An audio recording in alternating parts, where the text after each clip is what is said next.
Good evening, everyone. Welcome to the Thursday night segment of The Outer Realm. We are broadcasting here via the International Public Radio on the United Public Radio Network 107.7 FM and 105.3 FM from beautiful New Orleans. This evening's segment is partially sponsored by the good folks over at Folgers Coffee. Thank you, Folgers. You know we love you bunches. Tonight, we welcome Mr. Chris Stiles to the show, and he will be discussing everything there is to know about the Shag Harbour UFO incident, also known as Canada's own Roswell. In order to participate in tonight's show, you're going to have to head over to either the International Public Radio or UFO Paranormal Radio Network YouTube pages. Don't forget to subscribe. And we, of course, will be airing simultaneously throughout Facebook, I believe Twitter, and I believe Twitch.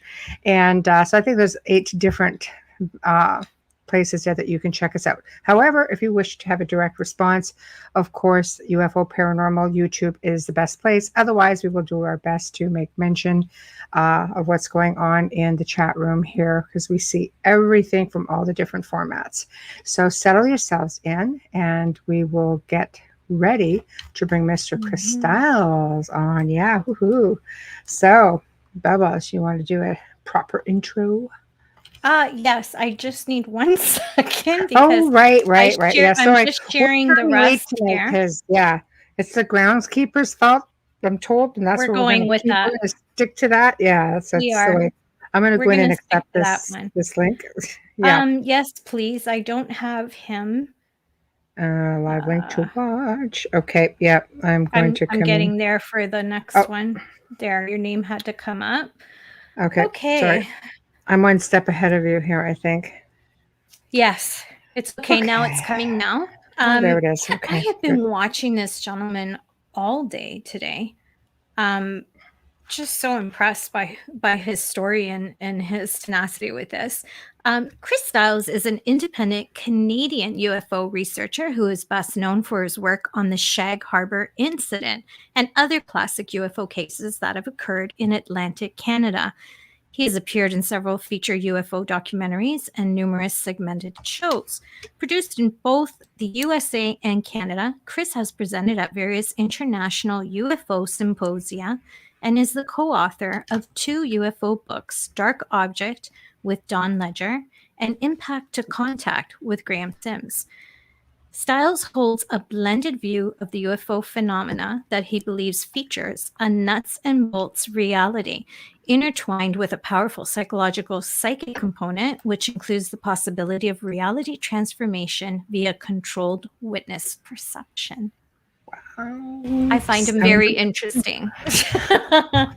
Hello, Zach. Hello, Michelle. Yes, I find him very, very interesting. Michelle Millions and she's on Facebook. I can't type, but yes, hello, Michelle. One spot. It's a beautiful name. Of course it is. Yes, it is. It's very beautiful.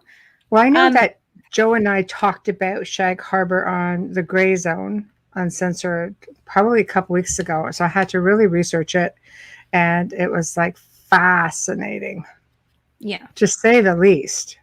Hi, Wayne. Yeah, to say the least, I thought it was fascinating. It really is like our Roswell, Yes. It was like really amazing. And just to think it happened in this little town.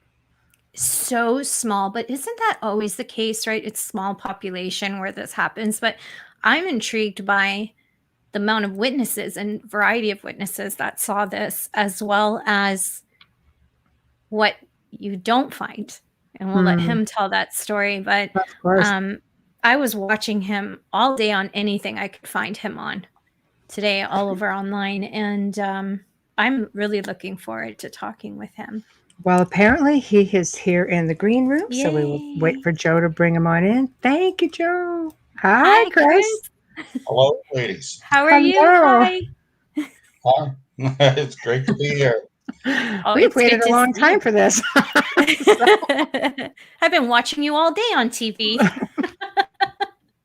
My reputation precedes me. It just made me look forward to this even more. Mm-hmm. Yeah, it was fascinating. Absolutely fascinating. Of course, I'm going to start off basically with, I always call it the humble beginnings, but what made you the man for Shag Harbour? How did you come into being this researcher of UFOs and so on? I've answered that a number of ways, and let's start with the word unemployment. Okay, that works. That works. Unemployment it is. I get it. The only reason I mention that is that it allowed me the time. There was time in my hands, right? And while I entered this world, which was largely foreign to me in my life, I've been very lucky when it comes to work and gigging. So anyway, I watched for the first time, it would have been a rebroadcast on the old show Unsolved Mysteries about, this is the one that had the segment about Roswell that involved, the early research being done by Stanton Friedman, Kevin Randall, and others, right? Mm-hmm. And I had been unaware of this. This was my first exposure to it. And of course, it instantly dredged up memories of Shag Harbour. And I was watching this with a close friend. And when it was over, she said, well, what do you make of that? Could such a thing really happen? And I said, well, I know it's possible because it happened here. And at the time, I didn't know the date. I knew it happened in Shag Harbour, a fishing village, not quite a town. I knew it was in the 60s. I couldn't have picked the year or the date. And this friend of mine challenged me. She said, Friedman there, she goes, the physicist that was on, he lives in Fredericton, New Brunswick. She goes, you should give him a call. And I said, I'll do that. And she said, no, you won't. And she kept challenging me and goading me. And this is in the days, this would have been 92. This is before the long distance plans, and I didn't have a computer. Yeah. And I picked up the phone, used the long distance operator, and got a number for Stanton and called the number. And instantly a human answering service picked up and said, well, no, he's not at home. And we have a number if it's important. And she kept saying, it's important, it's important. So I took that number and called. Turned out he was in Austin, Texas, about to go to a MUFON conference. Nice. And I called, but he took 20 minutes out of his day to talk to me that first time. Super nice man. Yes, and that was how it all started, and he gave me some real basic advice. And of course, I had to go out and find the date and all that. But real simple things, you're going to like this. I remember he looked at me and said, you know what? He said, you're lucky. He had no remembrance of the case himself. And I said, lucky how? He said, fishermen don't move. Isn't that great? Just these little practical things. He said, it won't be like Roswell. Fishermen don't move. Right, that's true. That's true.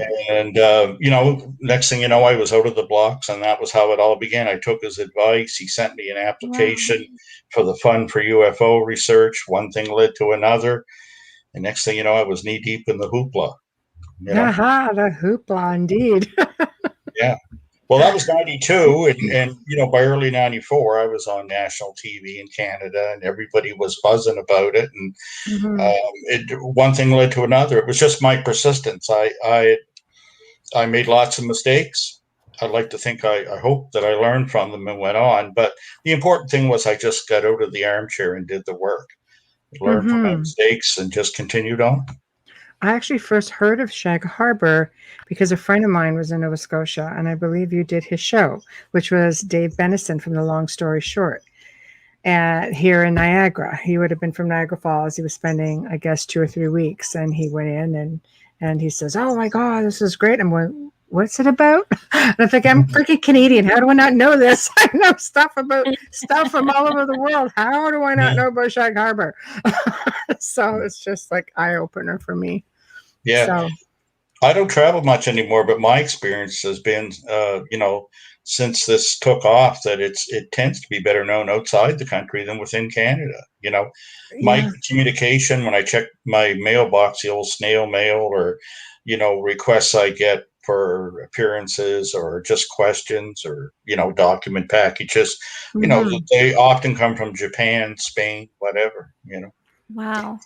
There definitely seems to be a big interest in these stories. Canada, I guess, let's face it, it doesn't have as many, at least not recorded, documented cases with multiple eyewitnesses. You look at even the States, you have the battle over Los Angeles, the Phoenix Lights, like there's just stuff everywhere where people have like multiple witnesses have seen something. Shag Well, Harbour seems to be the main one.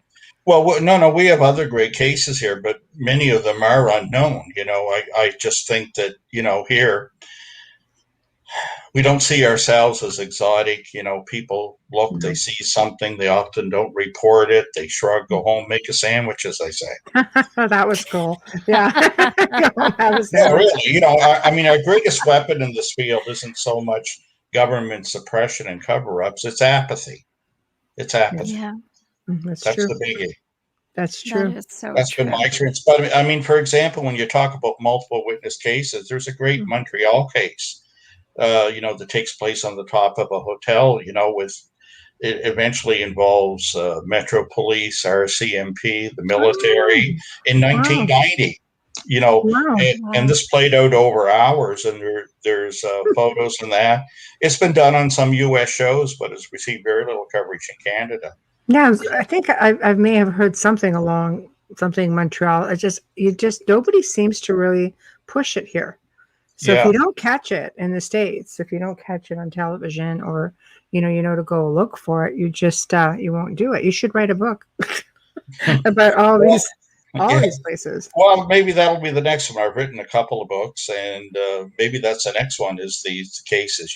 The some of them have been touched on in brief by books. Certainly Chris Burkowski has some good works out there that have touched on them, but you could certainly do more in depth on some of these great Canadian cases that just deserve more attention than what they're getting. I mean, Shag Harbour, before I got into it, I mean, Stanton Friedman had not heard of it.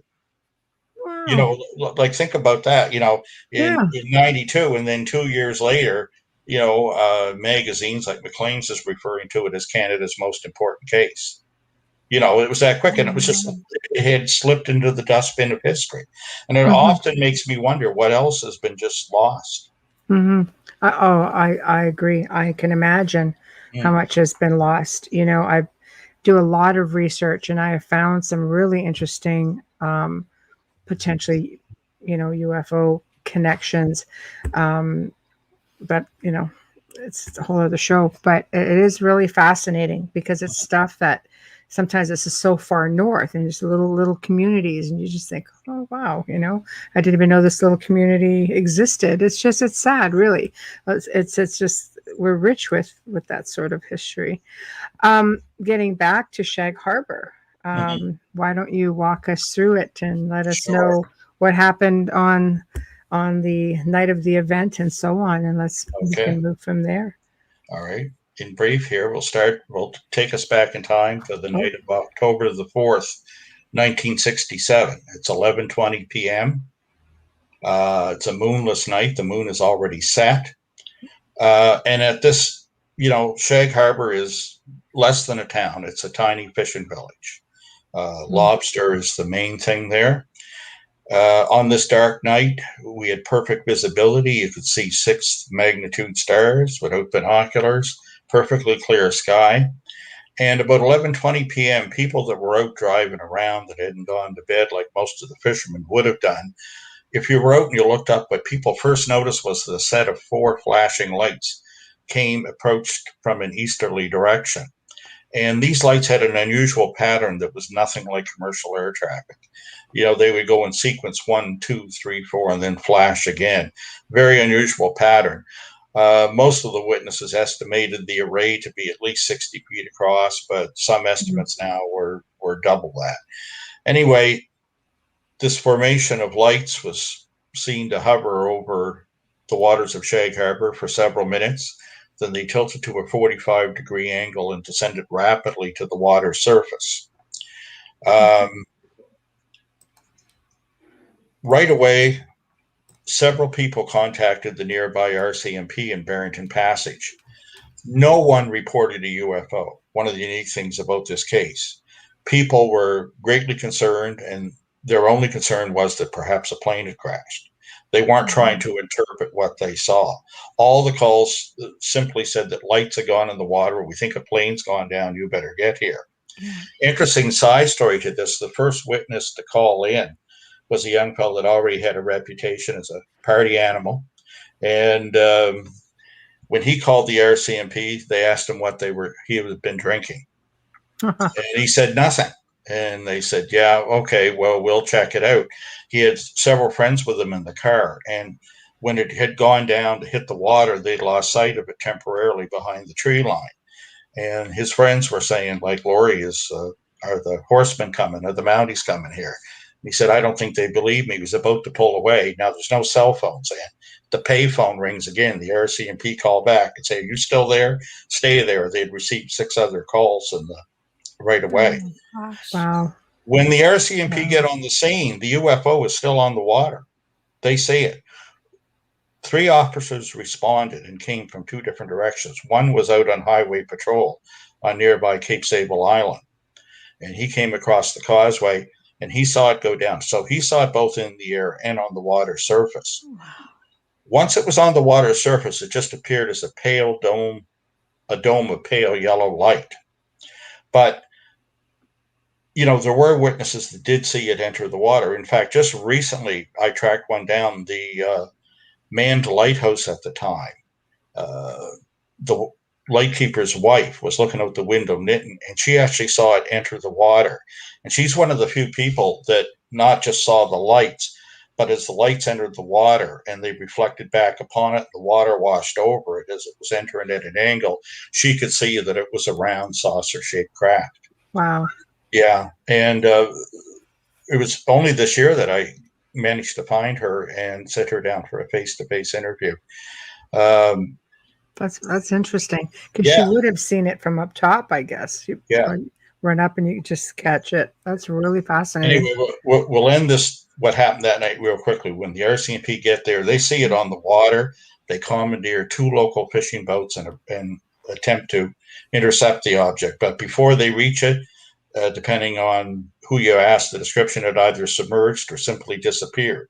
Many believed it submerged. When they get to the last known surface position, there's a huge streak of yellow thick foam that's at least 80 feet across and perhaps half a mile in length. Contact is made with the nearby life-saving station in Clark's Harbor, and the Coast Guard responds, and they show up. They search through the night until 3 a.m.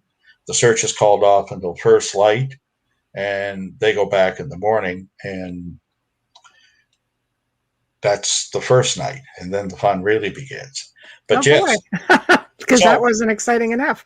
Well, yes, you had 7 people call in. You had dozens of people by the fish plant. You had 3 RCMP officers who all saw it on the water, and one even saw it in the air. And of course, as time goes by, what they learn is there's no missing aircraft. There's no late aircraft. Nothing has gone down. Right. And of course, as they re-interview witnesses and talk amongst themselves, and also connect with 2 nearby military bases that were U.S. bases on Canadian soil, Canadian Forces Station Barrington at Baccaro, which was a radar facility. Everybody heard of the Dew Line, but there's actually a Mid-Canada line and a Pine Tree line. And the Baccaro base was that end of the Pine Tree line. It was very near where this happened. And you also had a U.S. base at Shelburne, which was the coordination center for submarine detection in the Atlantic. And of course, they knew nothing. And like I say, that's when things really take off. But that was just the first night. Wow. So, how many witnesses were there? Well, you have credible witnesses with the police officer. Well, that's right. We had 3 police officers, which you could argue are professional witnesses, right? Anybody who was outside and looked up saw something. And the other thing to point out is, at the time, amongst researchers, this was often referred to as the night of the UFOs because there were reportings from all over the province, offshore, in the Bay of Fundy, over Yarmouth, over Metro Halifax, Dartmouth. That's a hike too. That's right. But of course, all this gets eclipsed in the media coverage because of the crash into Shag Harbour. Because you get the military involvement. You had officers on scene. There's a naval search follows eventually with underwater divers. So this quickly pushes the other stories, to the back pages. Yeah, because that's really spaced out. In their investigation, did they go back and explore any of that? Was it the same craft, or was there just a rash of them? Well, I mean, They move depending pretty on quick. the area you're in, there's some similarity to sightings, within a timeline within an area. But like I saw something that night. I was only 12 here in Dartmouth, and it just looked like a huge orange sphere, and it was mentioned in the local newspaper at the time. Witnesses coming across the harbor and the ferry saw it. Coast Guard ship saw it. But again, there were different things seen on in different areas. Whether you were in Lunenburg or Bridgewater or you know. But I mean, there were other cases that were filed. There's one of the interesting ones is actually an X file, an RCMP X file I recovered at St. Mary's in the files of the late Jesuit astronomer who started the astronomy program there. And it occurred on a dragger about 20 miles offshore of Sambro, Nova Scotia. And there was a ship, it was brand new at the time, a dragger with radar, and had 18 men on board. And they see 4 UFOs on the water in the distance, and they're getting radar returns. This is about 2.5 hours before the Shag Harbour incident. And they file a report. And it's very interesting because in the last sentence, he refers to the Shag Harbour thing because it was the next day he had to come in and file the report. When he got on land, he went to the RCMP. And in that report, it says, it's not like anything I'd ever seen before. I watch all the naval exercises. I'm used to everything at sea. Mm-hmm. Perhaps it's like the thing they're looking for off Shag Harbour or off Shelburne. And that's the only mention until I heard the story from the Granby divers that there could have been a second search off the base there at Shelburne. But anyway, yeah, I mean, there was an RCMPX file, and the paper trail. That's one of the other unique things. Unlike Roswell, where you have controversy over some of the well, documents, you're trying to hide something, right? Yeah, all the documents I have are available at National Archives, or they were released to me from Defense Headquarters with cover letters. There's no question as to their origin or their authenticity. And it's quite clear. One of the most interesting things, when you look at these things, is that it reveals what the government officials thought, and they thought they were dealing with a genuine article. And in fact, less than a year later, UFO responsibilities were transferred from the Royal Canadian Air Force to the National Research Council. And a few cases are always mentioned in our attachments as to why. And of course, Shag Harbour is one of them. The Stephen Michelet case is one, out in Falcon Lake, Manitoba. Yes. And one or two others, but it was quite clear that they thought they were dealing with the real thing. I was lucky enough in '94 to interview Squadron Leader William Bain, and he was one of the 2 majors that worked at the Air Desk. For anyone who doesn't know, the Air Desk was Canada's equivalent of Blue Book at the time in the Air Force, right? And he gave a great interview, and he was convinced that Shag Harbour was the real deal. As he put it, like ufologically speaking, I suppose for you guys, he says the story had a happy ending because it's the one that got away. But whatever it was, we knew it wasn't space junk. There was no missing aircraft. It wasn't a secret military device, So, and, he was being very forthcoming. He told me about sightings he had off the coast of Nova Scotia as an S-2 pilot on, missions when our coast was full of Russian subs back during the height of the Cold War. Oh, yeah. Yeah. That it's fascinating to me because Canada seems to be, for the most part, pretty forthcoming, speaking about it. It's like Roswell. It's just like this. They still don't want to talk about it. Well, to a point, these things vary from nation to nation. I mean, there's been some amazing releases in the past from countries like Belgium, Chile, Mexico. It's the United States that's the tough situation where security and cross purposes up get until in the way. Next week. Apparently, that's the big disclosure week is supposed to start. Yeah, we're all watching that with bated breath, but I've been hearing this for a long time. I don't get my hopes too high, but like everybody else in the field, I'll be watching. I'll be interested to see what gets released. I imagine they'll tease us with a little bit of something here, Kind of like the Kennedy files, all that hoopla, you get there and it's all blacked out, right? Well, yeah. Let's hope it's not like that. Nova Scotians are some of the most amazing Canadian citizens. They really are. They're incredible people. And Canada's notorious for once they tell a story, it's gone. They never continue, they never finish. What happened with this back in 1967? Because you didn't have internet, it wasn't like now where something just goes at the speed of light. Yeah, it sort of becomes like part of oral history, I think. Right.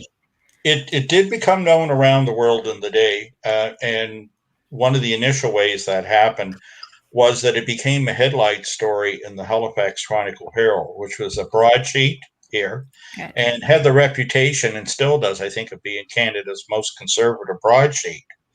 Like I said, this thing happened October the 4th. That was a Wednesday night in 67, about 11:20. By Saturday, the morning edition, it was the headline. 2-inch red letters, could be something concrete in Shag Harbour UFO crash RCAF. And it stunned people. And it caught attention because you don't typically see UFO stories in the Chronicle Herald, right? And so it became a line story, and it quickly went out and got picked up, whether it was in Toronto, New York, Tokyo, and went around the world.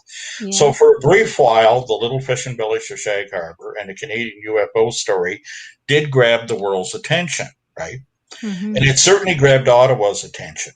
I say, the air desk ordered an underwater search about a day and a half later and sent down 7 divers from the Fleet Diving Unit in Halifax through Maritime Command. These men went down in pairs and dove for days, looking for it. But in the end, the search effort was canceled. They claimed to find no trace, no result whatsoever, no debris, whatever, officially. Some of the locals tell a different story. Some of the divers eventually told me some different details, but this was the official result, when the search was terminated, which would have been Sunday night at last light. From Wednesday, Thursday, Friday, Saturday, Sunday, the search effort. Now, this is a low-tech effort. This is not like today. There's no side scan sonar. These are pairs of divers going down, laying a grid pattern on the bottom with handheld lights, right? So it wasn't that deep then? No, it's not that deep, not in the Sound. Which is what the locals call that part of Shag Harbour. Okay. They eventually dove in a pattern that would have been about half a mile by a mile and a half.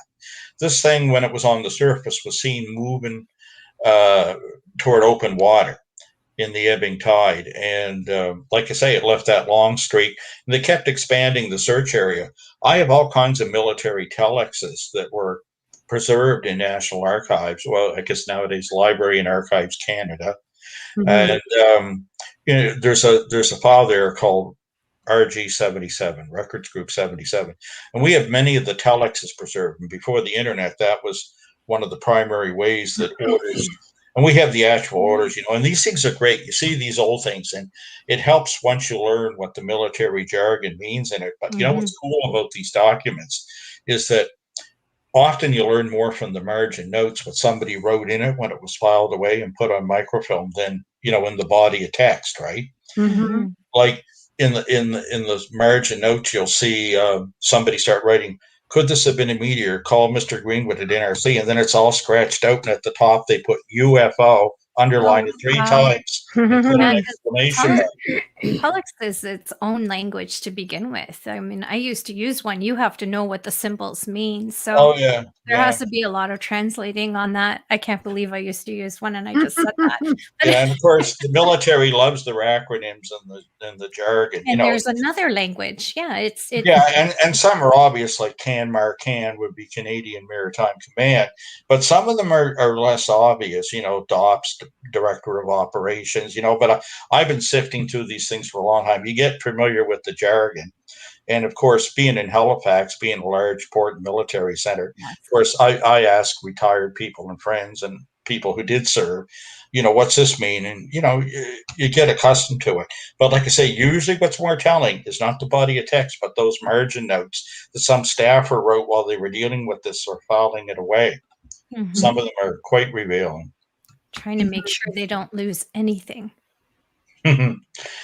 Well, but then again, as I heard in part of the investigation, we could talk about this for days, they did lose things. And even when I interviewed Squadron Leader Bain in Ottawa, he I like how he put it to me. He thought at some point they'd been stick handled by the Americans. The Americans were involved in this search, and these things had happened many times. And a lot of people don't know. One of the things that got released some years back is there had been in the 60s and 70s and beyond a working arrangement between our two nations on such matters. And it was something that nobody had ever seen in the policy, and everybody knew it was there because retired officers and RCMP would mention it. And they always called it the Space Object Contingency Plan. But we never had a copy. And whenever you put in a request to Ottawa, to the archives, they always said, well, we don't know what you're talking about. And one day I've developed a whole chapter on this in the book by mistake. I called to complain, and I always try to complain directly, give them a chance before I used to go to the Information Commissioner of Canada. And when I did this once about a file they said they couldn't find, somebody said, no, there's no more cases. They sit here for 3 years. We just transferred the whole lot in Records Group 18 to National Archives. Sorry, Chris, all this here is an old policy document called the Space Object. And I jumped up and I said, well, that's it. That's what I want. And the person handling the request, the officer said, no, it isn't. I have your request here, and that's not it.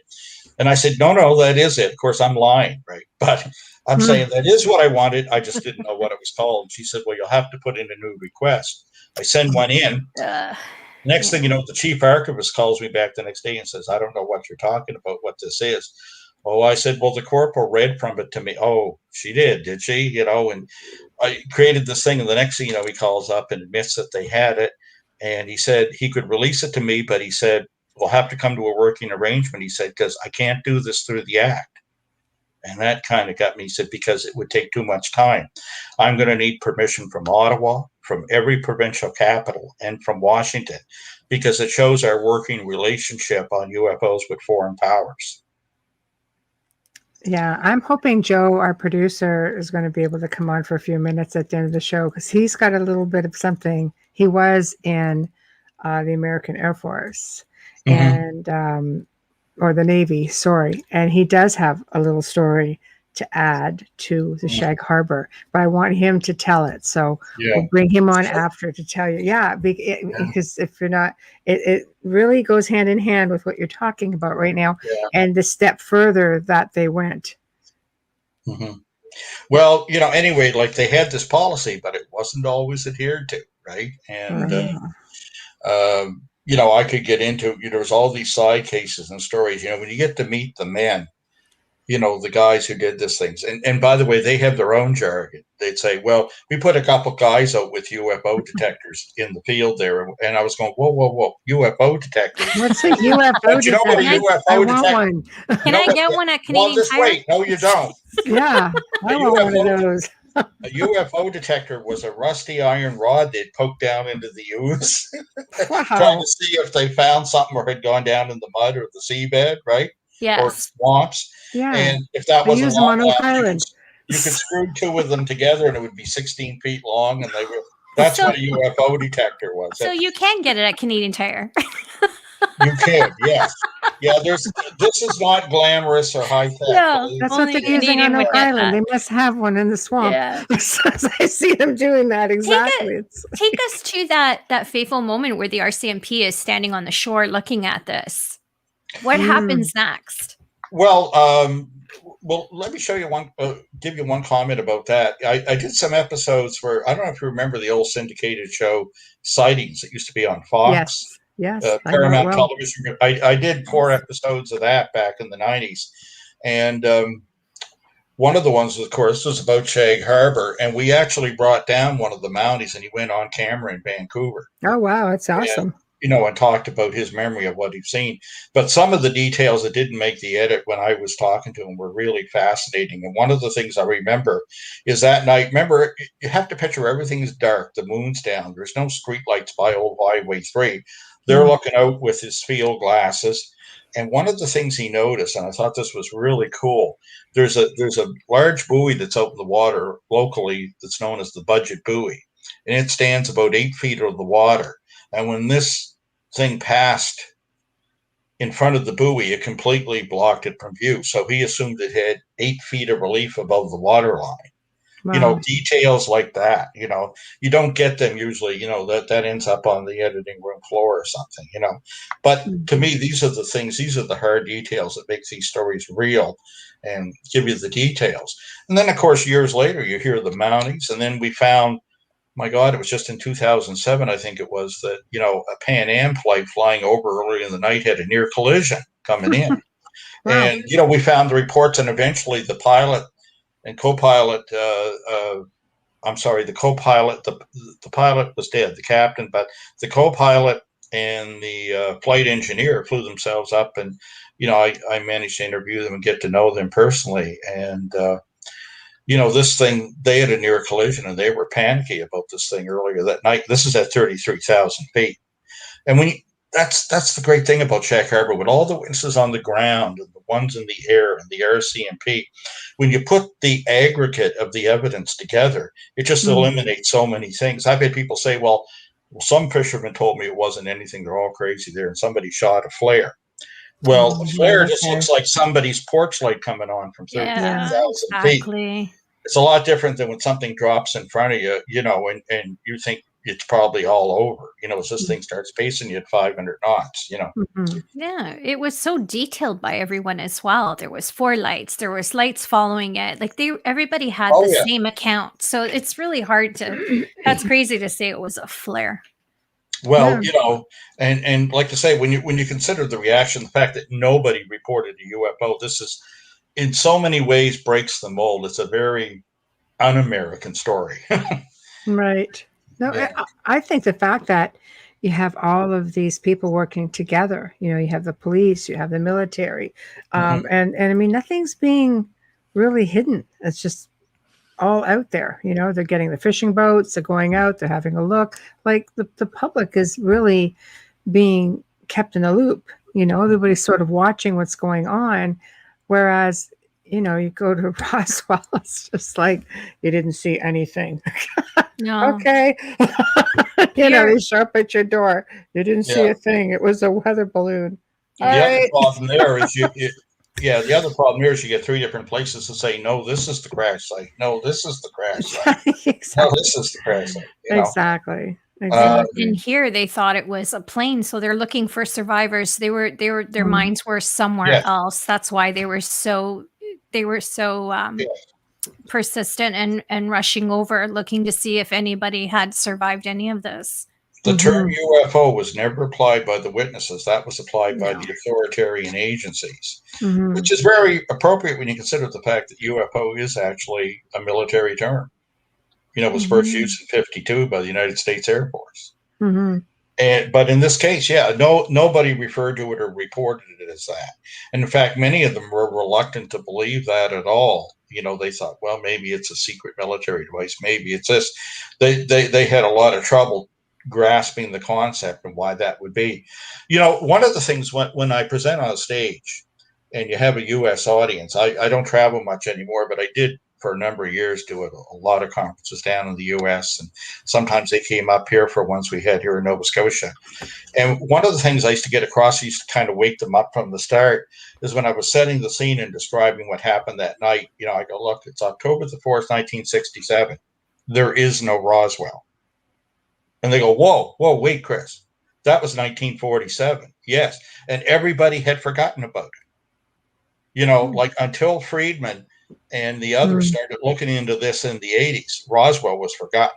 That's You ask 20 any years. UFO researcher, they'd say these things don't crash. They're all weather craft. That was the prevalent belief, through the 60s and the 70s, right? Roswell was not an influence on how people, obviously not, because none of them even reported a UFO, right? And you have to kind of set that scene. It's 1967. You look at UFO books at the time, they don't mention Roswell. I've only ever found one that has. From before Friedman's research, and that it's a rather famous one, but it's not one people nowadays would have read. Flying Saucer Serious Business by Frank Edwards is the only book I've seen that mentions the Roswell incident, and it only gets a couple of sentences. Yes.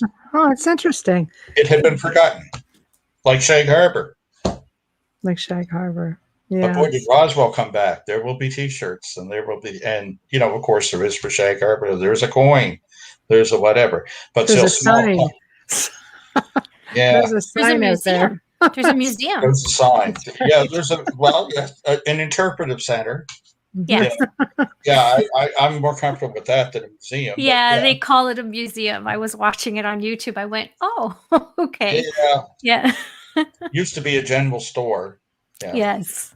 Just a little place. Yeah. Quite But impressive for there. It's near where it happened, and you can get answers there, and people will take you to the spot usually. Yeah. Everything is up in the air right now in the time of COVID. They're hoping to open this summer, but I it's a know. great little place. A lot of friendly people. Oh, Nova Scotia is beautiful.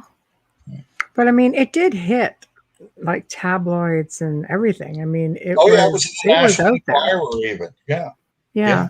So, I mean, the rest of the world had to find out about it somehow, I guess. It's just all retaining it, and the rest of us are like, what? So and there was follow-up articles, and of course there was a debunking effort in the Herald because they wanted to distance themselves from this when they said, "Oh my God, what have we started?" Because this was not the image the paper wanted to portray, and I mean, I could spend all night, but like, there's a great story there because the reporter that wrote it, he went around to all his colleagues and he thought, "Geez, can we print this here? Like, is this real?" And everybody kept looking at it, and they were telling Ray McLeod was the reporter. He was just a new young fellow there, and they were like, "Oh God, Ray, we don't no. Take it to Wilkie, take it to this guy." He went through the chain, and when he got to the managing night editor, a gentleman called Harold Shea, he looked at it, he read it, and he said, "You checked these sources? You actually talked to this guy in Ottawa?" "Yeah, whatever." "Great," he says. "It's going to be the headline story." Wow. And they both nearly got fired over it come Monday morning.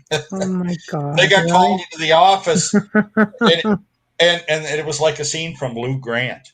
I know. I love that. The owner of the paper was pacing back and forth on the phone, and he said, and he just points at it, makes them all sit down, and he hangs up the phone and starts ringing right away, and he throws in the corner. He goes, "You hear what that? You know what that is?" He goes, "We're scaring people. We are not in the business of scaring people." Understood. He looks at the managing night editor, says, "You're coming up to the day shift." He goes, "What were you thinking, Harold? You're a good man." And he looks at the reporter and he says, "You know what you're going to be doing from now on? You're going to be covering weddings, That is a Lou mitzvahs, Grant those moment. kind of special events. weddings, bar mitzvahs, and cement pourings." Oh my I gosh, don't you're want to hear a killing me, word Chris. out of it. You're killing me. First the telex, then Lou Grant. I'm like so into this. I know, we're so back in time right now. I love it. It was a simpler time, right? It was a great time. Yeah. But yeah, I didn't know about Shag Harbour because I was born in 69. My husband was born in 67. And then when I started reading about it, and I had the pleasure and the honor of interviewing Stan Freeman a few years ago, and he never talked about it. And I credit a lot of what I learned was from that interview. And I wish that I had known about it because I would have brought it up with him. And he was a great man. He really understood how important it was to tell the story. Well, he gave a lot of time and help to me. He himself, didn't tend to promote it or bring it up in any way, but he was, anything I ever asked of him to do or to make a connection or, he was great. I remember meeting him here. It would have been 93 at the Agricultural College. He was giving a lecture in Truro, and I drove down to see him. And next thing I know, I think it was a couple of weeks later, we were on the Deanie Petty show that used to be on in Toronto. I remember still. There we go. Yeah, she's still out there. She has a clothing line. Petty. Yeah. Oh my God. Yeah, I remember Deanie Petty. Yeah, she was a helicopter pilot before that, and I think went back to that for a while. Oh wow. Yeah. She was an incredible anchor woman. But yeah, wow. That's crazy. That's a way back machine for sure. Yeah. I still love her. Yeah. We all did. Before Shag Harbour, I traveled quite a bit in trucks and vans and that years ago, but I never flew until then. And the first time I ever flew was to go up to that show. And then the next thing I lived out of a suitcase for the next few years, just going around. It was a very exciting time, Mm-hmm. And now we're told not to leave the neighborhood in Nova Scotia. We're under lockdown again. Us too. Us too. It's been 3 months. Yeah, the numbers are coming. Well, we were doing really great till about a month and a half ago. I Right? saw that. Oh, yeah. I mean, we were just down in double digits for the year. A couple times we crushed it to zero, and then it just whoosh exploded. We haven't been to zero thanks to Toronto. Yeah. All of Yeah. Ontario's locked down, sadly. Yeah, it's been since March. It's been crazy.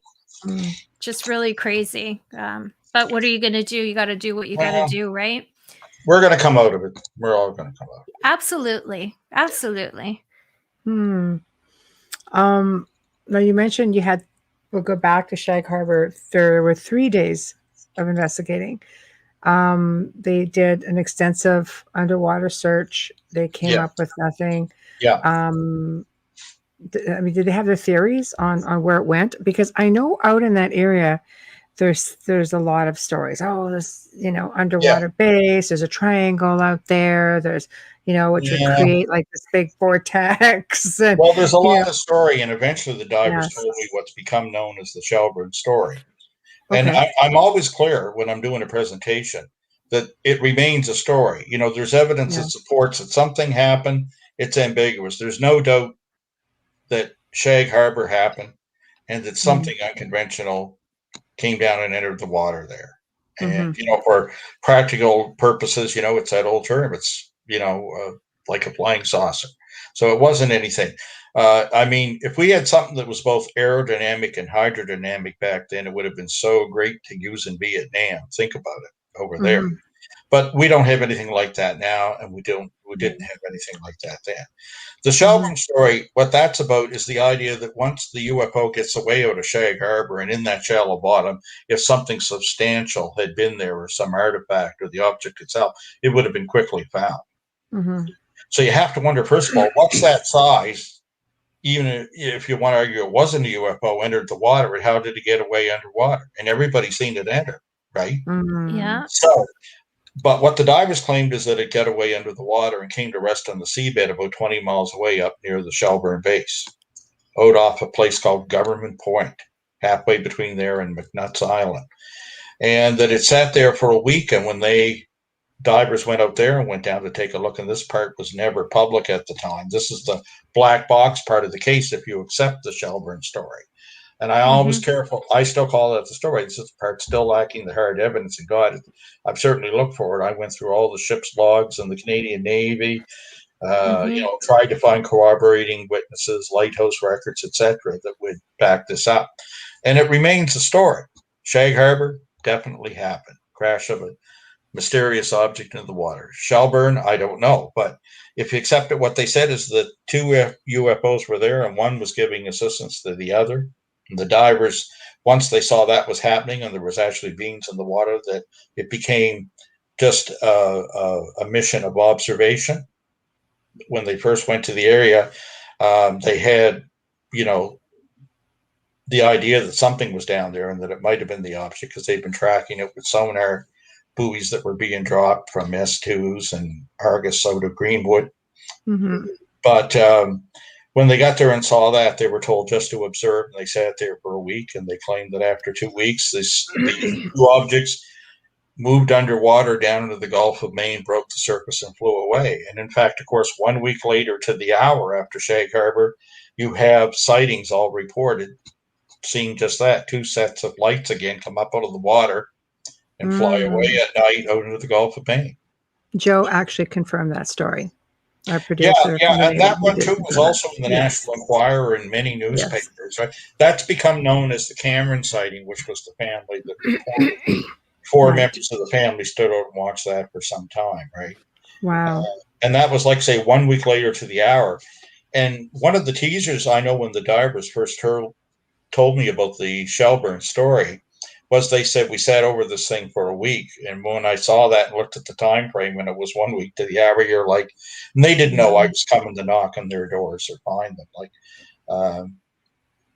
it makes you wonder. But Shelburne remains a story. We don't have the hard documents and the people to put their name on it the way that they have with Shag Harbour.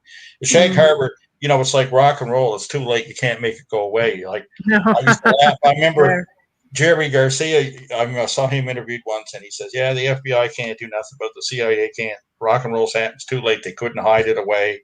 It's here." The great And Shag secret. Harbour was like that. You had 70 Yeah. people standing around by the fish plant, and 3 RCMP officers, reporters showing up. You couldn't say, no show here, go home, nothing. Wasn't like that. And of course, Canada. You got to remember this too. Part of this is Canada. Canada in 68 is not New Mexico in 47. In 67, I should say, is not. It's very different. You just can't tell people, "Oh, it's a weather balloon," or "Go home. You can't be here," or whatever. No, that's Or not going to wash. People wouldn't put up with it here. And our expectations of that. Let's not say we aren't occasionally hoodwinked or led by the nose, but overall, you know what I mean. Things do tend to be more open. It's not just, I'm not trying to wave the Canadian flag, but part of it too was the time frame, the 60s. You can tell people things. Oh, it's not the everybody did what their whole mother love and told peace them. movement Yeah. in the 60s here. We loved our hippie movement. We loved everything. Yeah, go ahead, Amelia. Sorry. Oh, sorry. No, I was just going to ask, are we positive that it was just one craft, that there weren't other ones that followed it in? Well, no. Because Actually, the local resident, when you look at the timeline in the RCMP reports, that's one of the things. And when you consider what time, when you look at the exact time witnesses called in and where they were seeing it from, the belief is that, nobody saw the two in the sky at the same time, but there are actually two in the Shag Harbour area is the belief. Okay. Yeah. When you go back and go through. Thought. But I can't say that 100%, but that's inferred in the evidence on the timeline, right? What we are sure of is that one entered the water, had an unusual light pattern, and there were witnesses. They were very hard to track down. Some of them, I'm still finding them. They went out of province, remarried or whatever, that saw that moment when it entered the water, because those first 7 people that called, they all lost sight of it behind tree lines and such, right? Absolutely, But when I talk about the manned lightkeeper, that lighthouse was on an island, and the object was actually coming toward the island, when it entered the water. And the lightkeeper's wife was sitting at home knitting, looking out the window. And I guess she was like, "Oh my God," jumped to her feet. And you can imagine, right? Oh my God. Yeah, I'd be like, oh. Nowadays, everybody be grabbing their cell phones, click, click, click, click, click. And it's really hard to hide a story like that. But back then. Yeah, you have to see it in that context. It's like the pilots that flew Pan Am 160. That's the last chapter of my book, Impact to Contact, and we only found them like 10 years ago or so. I'm terrible with the dates here, but I mean, when I first interviewed them on the phone before I met Ralph Lowinger face to face, and that I can remember the flight engineer talking to him, and it was all those years later. And when he's telling me on the cell phone, you could hear the emotion in his voice. You could hear the fear and the apprehension when he recounts what it was like and how close they came. Like you said, we thought it was all over. That was it. We're done. I mean, and, when you're recounting something from 50 years ago and you're evoking that kind of emotion, like for, men who have that kind of training and that kind of coolness about them, in heated situations, note these things right away, and I've investigated enough of these things now. There's little things you look for that are tells, on the genuine cases that just stand out, Yes. You have to see that emotional reaction, and it seems to be very different time. Sorry. The East Coast itself seems to be a bit of a hot zone. I mean, have there been any other incidents since that time that have been documented? Because I'm sure they've been there, but there's been all kind. In fact, I never thought I'd be lucky enough. Like I saw something. I wasn't in Shag Harbour. I was a 12-year-old boy here in Metro Halifax, Dartmouth, when I last saw a UFO that I could say, well, that was a UFO. That wasn't a Sea King or a plane or a meteor or whatever. But in 2018, not far from Shag Harbour, I was on Cape Sable Island, and we had a daytime sighting, but not a cloud in the sky that lasted an hour, 20 minutes, and there's video of it. And, again, we had multiple witnesses of that, and it was something very unusual. And what we saw was an orb, and when it came close, it disappeared a few times and reappeared. I believe it was probably very similar to what had been seen in the Atlantic by the Theodore Roosevelt pilots. Now, this is not the Tic Tac sightings in the Pacific, but there have been sightings in 2014 off the coast of Virginia by F-16 pilots flying off the deck of the USS Teddy Roosevelt. And what they saw was orbs that were kind of clear or at least translucent, and there were cubes inside them. And this is what we saw when it was at its closest. We were kind of seeing it vertices on, so it kind of looked like almost like a peace symbol when you're seeing it corner on inside the. But we saw this in the daytime. I was actually in Yarmouth, and numerous people started calling me and asking me where I was, and they were hoping I was in Shag Harbour. I said, "Well, I'm not in Shag Harbour." Well, they were like, "We're seeing the UFO right now," and it was a bright sunny day with no clouds over Cape. You got to get here. So I figured, yeah, I'll get here. Well, I've been on many of these chases since I've been involved with as a civilian UFO investigator. You know what happens? It's like the one that got away. You get there, and that's it. We even made some wrong turns on the way from Yarmouth to there. I had a local person that was helping navigate. We made some poor decisions. It took me an hour to get there, so I figured it's definitely over. But no, when we got there, it wasn't over. And I got there for the last 7 minutes of the sighting, but it turned out, luckily, it was the best 7 minutes.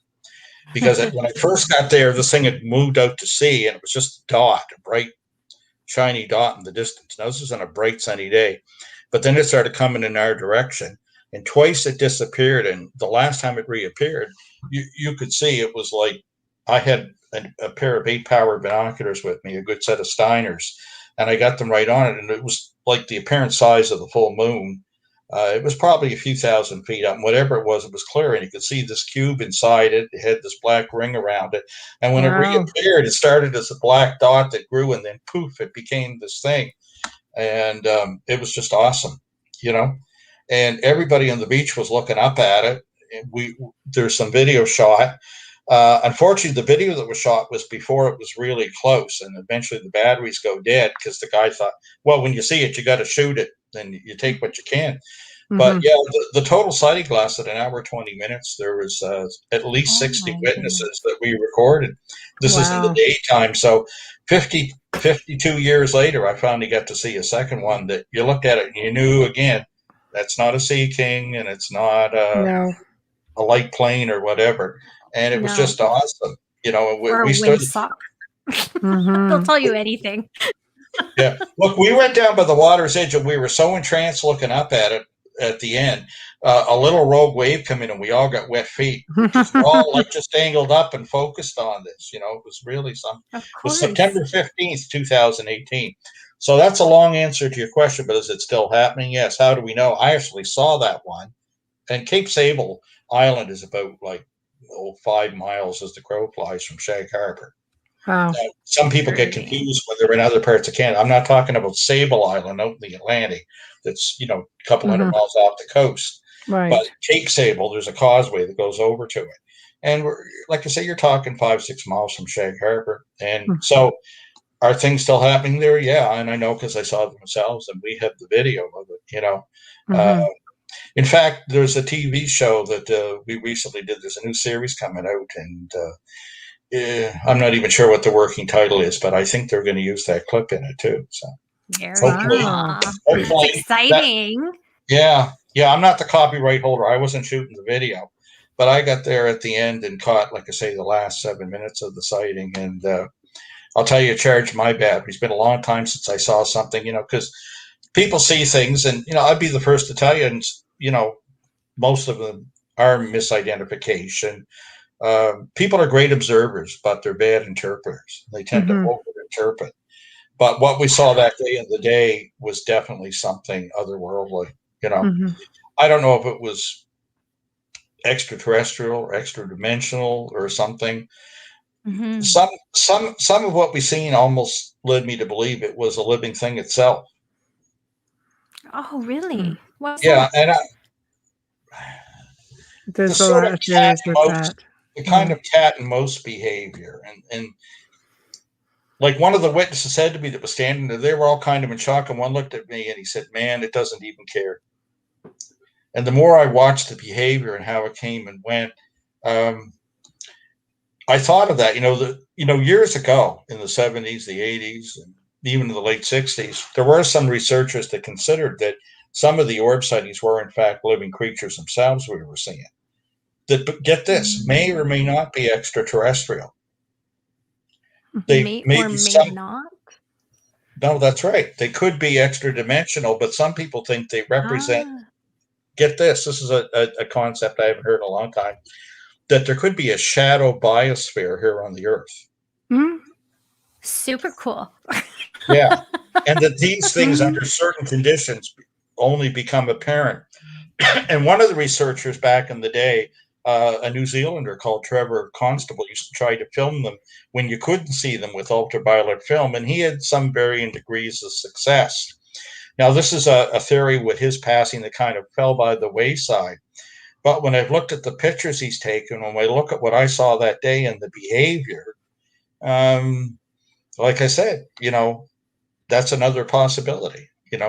And when you look at biology right now, there's a revolution going on there where some of the people looking at the origins of life think that, there was an RNA world before there was a DNA world, and that it could have also involved, panspermia, that seeded life here, but that there could be other forms of life here. And I've seen this in some of the works right now that are being considered. You'll find articles about this in Wikipedia that could suggest that there is a shadow biosphere and there's life on Earth. Even things like desert varnish could be a crude form of life that we don't recognize as such. mm-hmm, mm-hmm. So what if these things I would agree are, with that. yeah. So maybe these things slip out from another dimension, or maybe they're not normally visible. I don't know. But I mean, the behavior of some of these orbs, almost makes you think that, because they don't appear to be technology or craft as such, right? But they're Mhm. It's behaving always in like such a way, almost like they were a living creature. I mean, they could be a probe. it, it makes Mm. sense because when they were talking about how the when it went into the water and they were there and they were saying how it was yellow like sulfur, some could smell sulfur, some didn't smell anything, and how Yes. they would Yeah. put it through sieve and it would just dissipate. It does Mhm. make sense that it's something biological or different in that way, that it just Well, disappears. I mean, dimensionally speaking, we do have layers, Yeah. right? Now, So, what they did see in Shag Harbour probably was a structured craft, and was different than the orbs. But I think that the unknowns, have multiple causes. mm, You know what I mean? Like, it's not all, oh, well, it's some little gray guys from Zeta Reticuli. Well, maybe it is, maybe it isn't. But I think that the unknowns have multiple causes. And, mhm. hence these orbs, they could be technology, they could be probes, but they could be living things themselves that we don't recognize as such. Well, our guest Dolly in the chat room, she's one of our regulars and also pretty well versed on the topic. But she says the crafts are AI. Well, it could be. Yeah, You know, it's I leave interesting. that to people smarter than myself. I'm just trying to drag these cases into the light of day and Yeah, say, I listen, they can't be denied, and science is in default for not looking into it, right? yes, no, for But sure. I leave it to greater minds than mine to figure out what the point of origin is over the mission, if any. Mm-hmm. I'm just saying these things are happening. And something, most people, like they say, they go home, they're worried about paying the power bill. They can ignore it. They can say, oh, it's just a bunch of foolishness, right? Mm. But if you're an RCMP officer, if you're an air traffic controller and you get called to one of these incidents, you don't get that luxury. You do not get the luxury of disbelief. Mm-hmm. You have to deal with it. You have to write a report. Absolutely. It's all what you saw and when. It's all Yeah. science at that moment. Write what you see, they tell them. That's their training, right? That's all you can But do. you can't sit there and say, well, no, I don't have to go to that. That's foolishness. You don't, No. you don't get the luxury. I mean, if you're an air traffic controller and, you got a 747 coming in with hundreds of souls on board and something's, that doesn't have a transponder code and isn't answering the radio, is getting close to them. Mm-hmm. And the pilots see it. Well, you got to deal with that. Mm-hmm. And unfortunately, the stigma there can be deadly at times, in that industry. You know what I mean? Nobody wants that on their record. I mean, The Pan Am 160 flight that saw the Shag Harbour craft coming in that had a near collision with it, the pilot decided that he didn't want to file a report. It was a cargo flight. There wasn't passengers on it, but you had the flight crew of 3, and there was a crew deadheading back, and the flight engineer went back and woke them up. So you had 6 pilots like in the cockpit watching this, right? But the captain that was in charge, right? He didn't want that on the record, and Logan asked them, in the communication, he said, "No, we don't want to file a report." He asked him the second time. Such a hard one. It really is. It makes sense, though. It does make sense because back then, and I know this because my brother graduated in '69, he wanted to be a commercial airline pilot, and his guidance counselor told him, "It's not going anywhere. You need to find a real job." So there wasn't a lot of flight back then. So I would be afraid of losing my job reporting something like that. I'd probably be tested and screened, and there were people in higher positions than that. I mean, I remember Carl Sagan, brilliant, real brilliant man. And he never admitted. He always came across as a skeptic. He never admitted that he believed in UFOs. He's kind of a closet ufologist, actually. Well, I like I said, he worried about, I'm not going to get any funding for, our other research if I go public and say, I believe. But he did talk to somebody about it and said, you know what, he was a believer. And then he went on to founded, heavily involved in SETI, founded, the Dolphin Organization. Like he really finally just went with it. Do you know he was a classmate of Stanton Friedman's? Was he? Was he really? At Cornell, yeah. They did. Yeah. They had nothing to do. They had nothing to do with each other at the time. Isn't that Stanton funny? wasn't into UFOs yet. They were classmates at one point. Yeah. Oh, wow. Funny. I mean, he'd be quoted as saying, "I'm going to be, I'm going to be those UFO, followers' worst nightmare." Blah blah blah. But he goes, really? He goes, I just couldn't risk, not getting funding for. Our other research. And then it's like he came out of the closet one day and everybody's like, wow. Carl Sagan believed that extraterrestrials may have been here. And in fact, he thought it was a reasonable explanation for the astronomical knowledge that one of the African tribes held about the star Sirius and about what stars were double stars, because they didn't have telescopes or anything, right? Mm-hmm. And one of the things he thought that was possible is that extraterrestrials had come here in spacecraft in their technology, but that he didn't believe it was happening every other weekend or whatever, or even once in 10 years. He thought it might be once in 10,000 years, but he was open to that concept and believed that might have been an explanation for some of this knowledge among certain primitive tribes. And the other thing about Uncle Carl, as Stanton used to call him, Uncle Carl, is that Stanton didn't like to admit this, but the fact was that when Blue Book was shut down, there were people like the Harvard astronomer Donald Menzel that wanted to destroy the files, and Sagan fought hard for them to be preserved, and eventually got the American Philosophical Society to accept them. So, it's probably going a bit far to say he was a closet believer, but he was open to the possibility and thought it may have happened, but he thought it was much rarer than the UFO field portrays, right?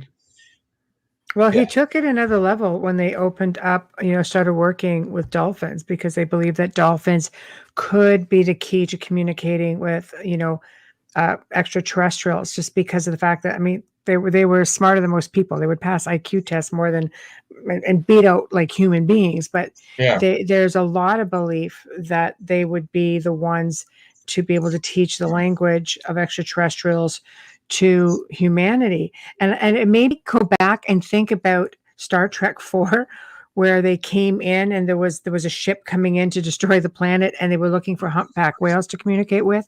Do you remember that? Oh, wow. And they had to go back in time to get, they had to steal 2 humpback whales from an aquarium and dump them in the ocean so they would communicate with this ship. And I went, that's pretty brilliant. Like Gene Roddenberry himself was said to know, like that guy knew a lot that he just wasn't talking about, So I think that what Sagan got across so well in his fictional work, Contact, is the fact that when it comes to another alien technology, when you see the whole meeting on the beach, some people think that was disappointing and some thought it was silly. But actually, to me, it was quite brilliant because, as Sagan used to say in some of his works, is, there won't, when we find an alien technology or get that first signal, there's not going to be a Rosetta Stone.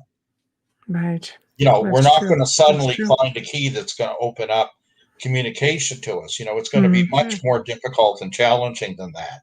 It might not even be possible, in fact. And I think that's what he got across so well in that movie. It's a great work. He was a great mind. I mean, and even the skeptics, there are some of them that do good work. There are some that don't do any work and just, Well, let me ask you this then. Curiosity, just because, the whole, everybody's going, oh, disclosure crazy, over the course of the next week is supposed to start going down. So what are your thoughts? Should people, because people have mixed feelings about disclosure, about, well, I'll tell you my feelings. I'll tell you my feelings. Yeah. Do you think we should fear them, or do you think we should be open to it? Well, I think we need both things in ufology. Myself, I'm not in the disclosure camp. I've been hearing, I'm 65 now. Right. And I've been hearing ever since I was interested in UFOs, I was a rather young boy, that, it's coming. They're getting this ready. They're going to release them, whatever. But it hasn't ever happened. The other thing is, maybe I'm the cynic, but if I don't believe the government when they're saying there's nothing to this, why would I believe when they suddenly said, hey, here's the answer? I'd be just as skeptical from either point of view from an authoritarian agency or government. I'd have to get out of the armchair and prove it for myself somehow. You know what I mean?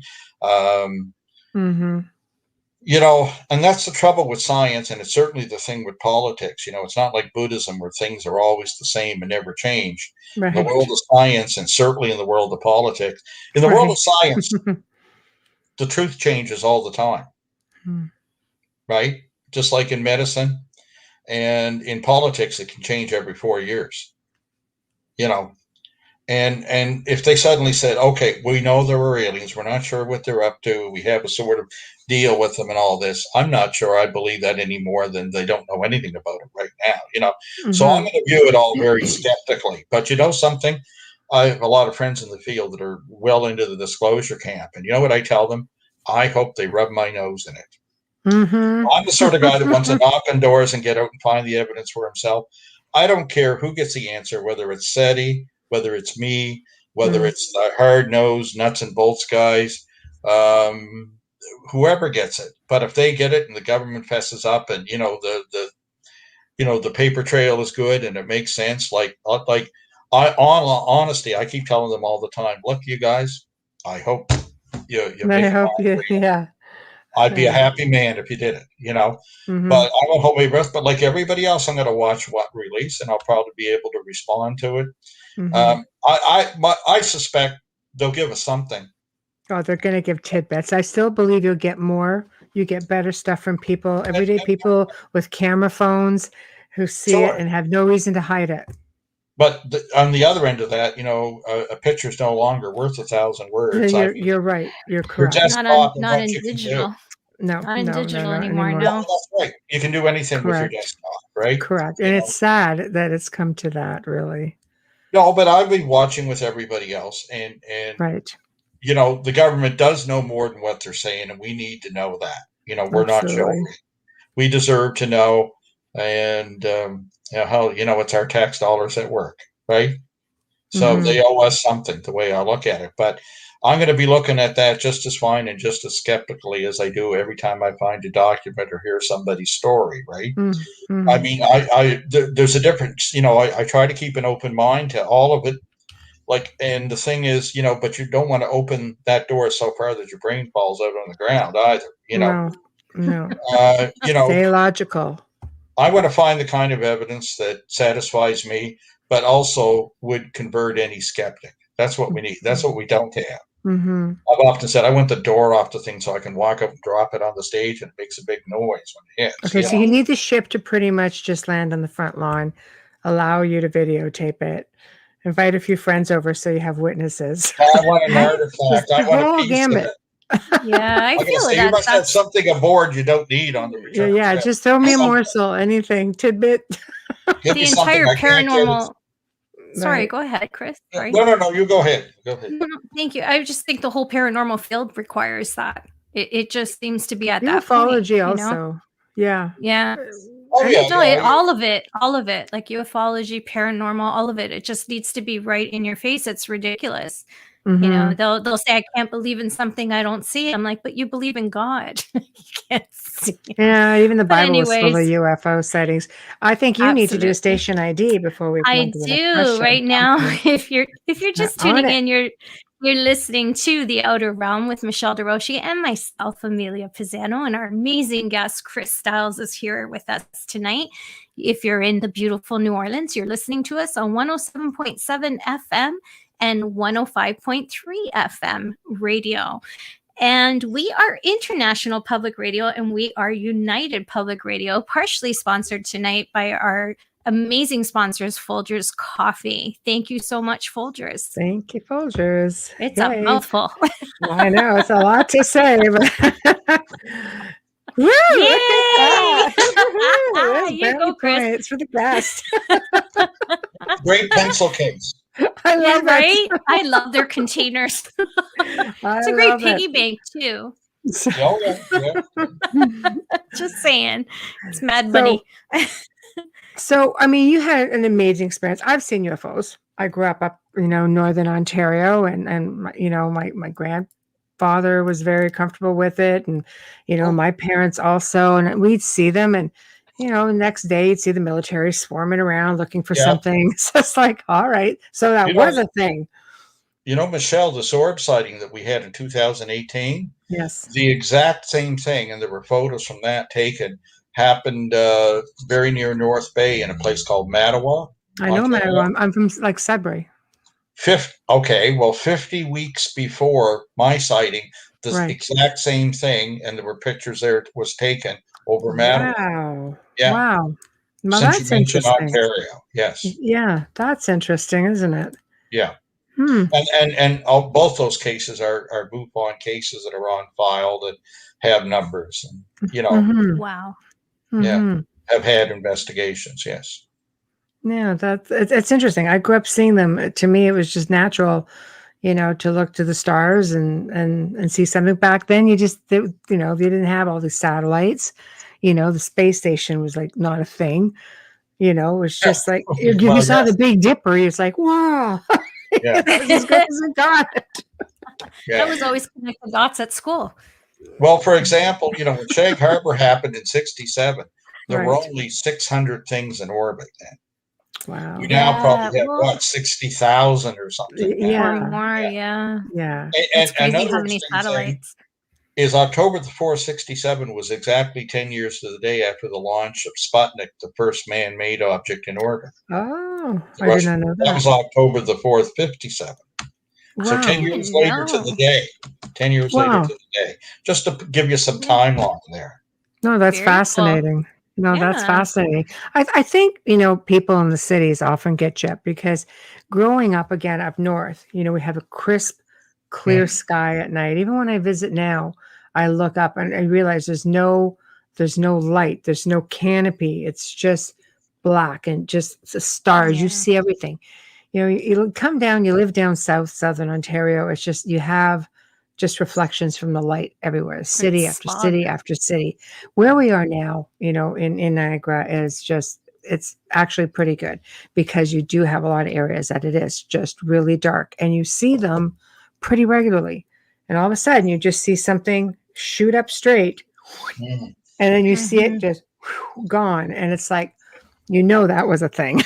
So, then you see some helicopter just hightail it right after because here we have the U.S. military base Chinooks. across the river and they hightail pretty soon after. So I was just like, oh, I like to see that because that verifies that it's something interesting that they're going Yeah. after. The You trouble can't with see my or city hear. the trouble with my city is fog.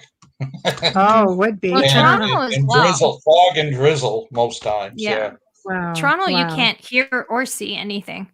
No. No, here it is. There's always choppers in the air because of all the news stations. There's always weather people. There's everything. You're not going to hear anything, not over the traffic, whether it's day or night.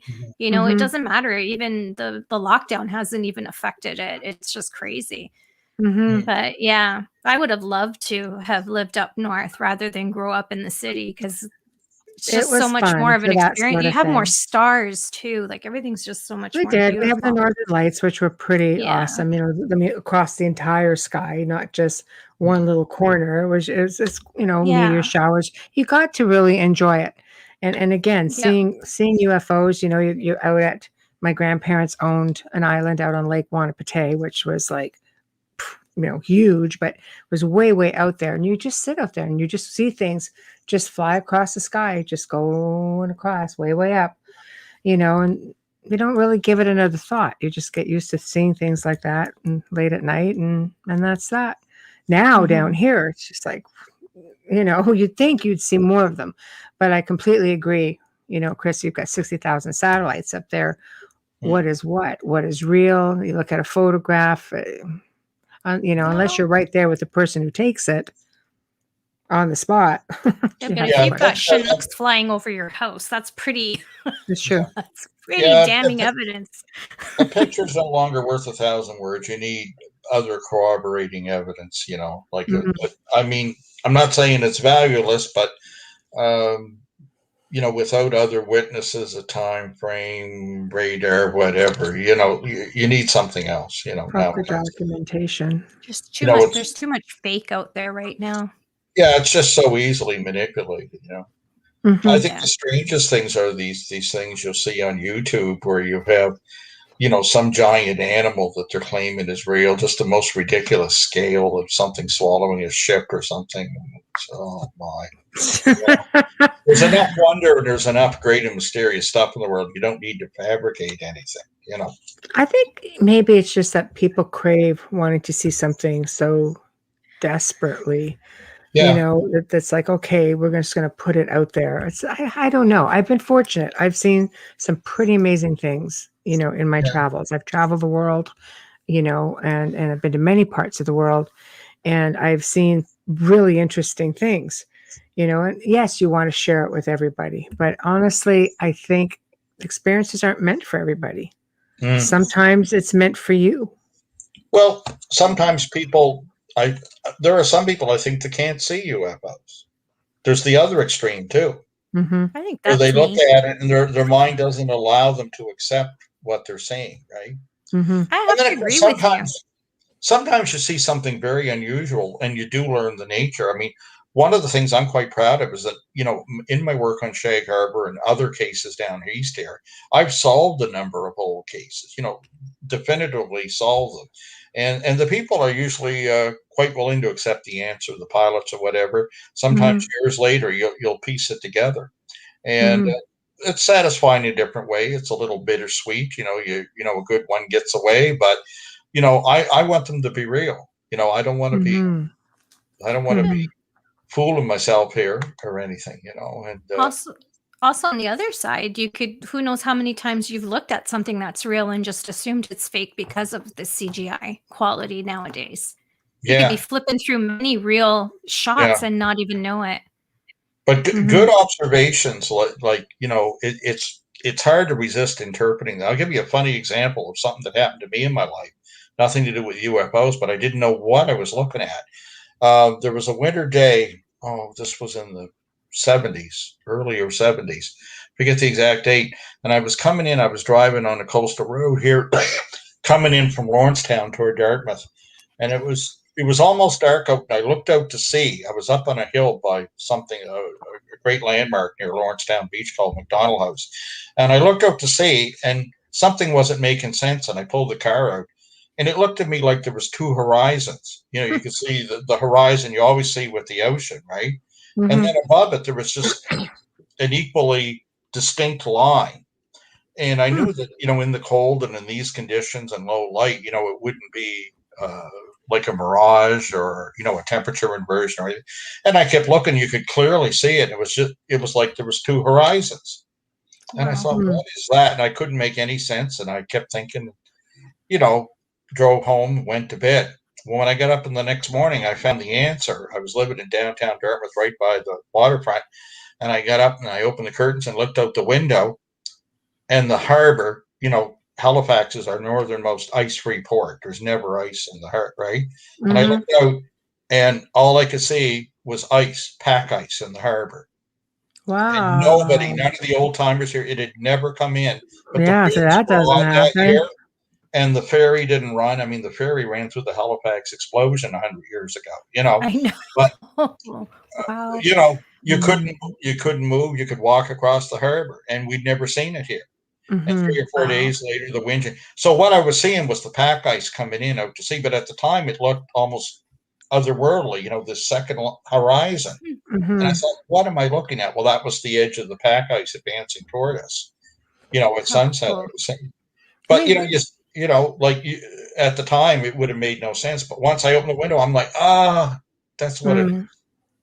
I think that's what people need to do is slow down a little bit and really pay attention to their surroundings. I mean, I've had people, write into me and say, driving, and then they look up and then they see a craft just going alongside the car, not Yeah, close, I mean, off in the distance, and then yeah, they turn and then it just seems to, she's like, "Yeah, okay, that's just really bizarre."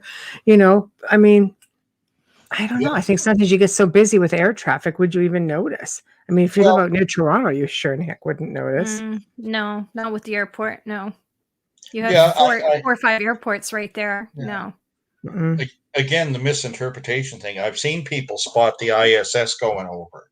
When it's a night Yeah, when you get good ground truth, it's almost you directly could see it overhead. clearly. And it's that right time after the sunset, and it's catching sunlight from over the horizon. And they look at Hmm. it and they're going, Hmm. "What's that? Look at that. That's not a plane. That's not a Yeah, no." it's And I look at huge. it, You can't miss it looking at it in yeah, the sky. I go, It's the ISS." Yes, And they Big go, yes. "Well, how do surprise. you know?"